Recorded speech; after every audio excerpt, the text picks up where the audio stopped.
Hi, I'm James and thanks for tuning in to eBuyer. In this video, I'm going to be taking a look at the ASUS Republic of Gamers Strix XG27W, a high refresh rate, low response time gaming monitor with a 1440p panel and support for HDR. As far as bells and whistles go, this ASUS ROG monitor really does have them all. Let's go and take it out of the box, cover off the unboxing experience, get the monitor built up, and then test it out in some gaming scenarios to see whether this is the next addition to your gaming setup.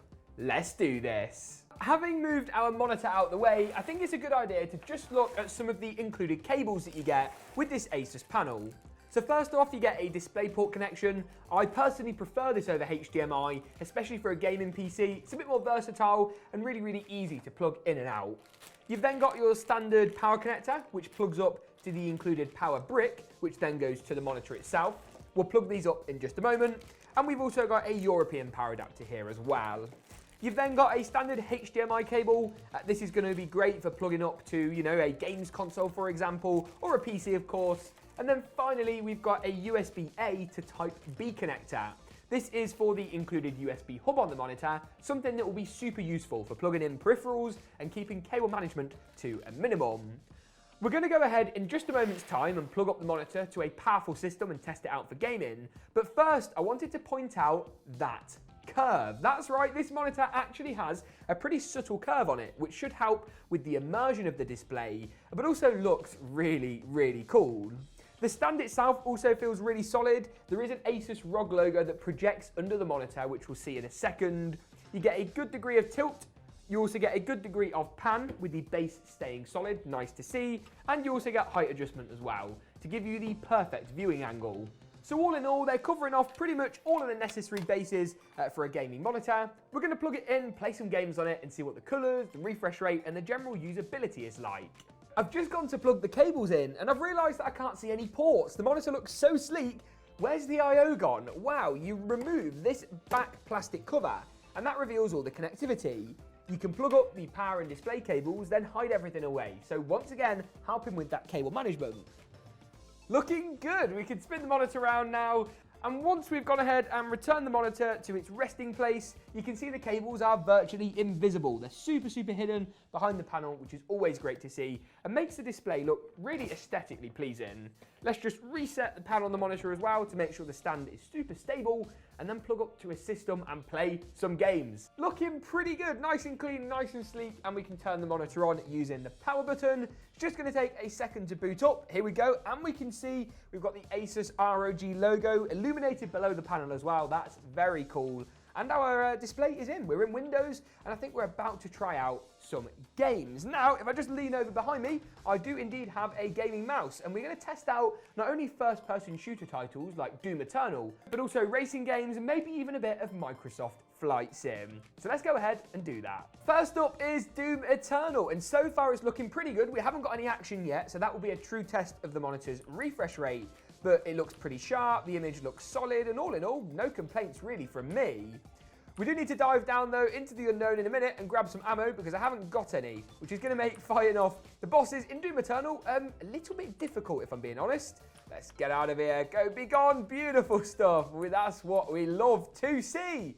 Happy days, he can go as well, lovely stuff. The colours on this monitor look pretty good as well, pretty accurate. The display, as I say, is sharp, and that 165Hz refresh rate helps when it comes to first-person shooters, fast reaction times, and all that good stuff.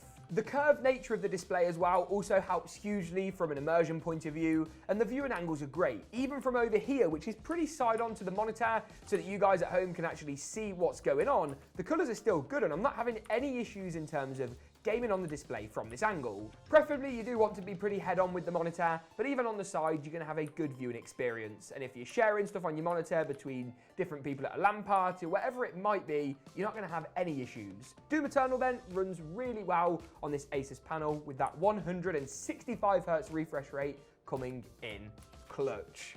Good stuff.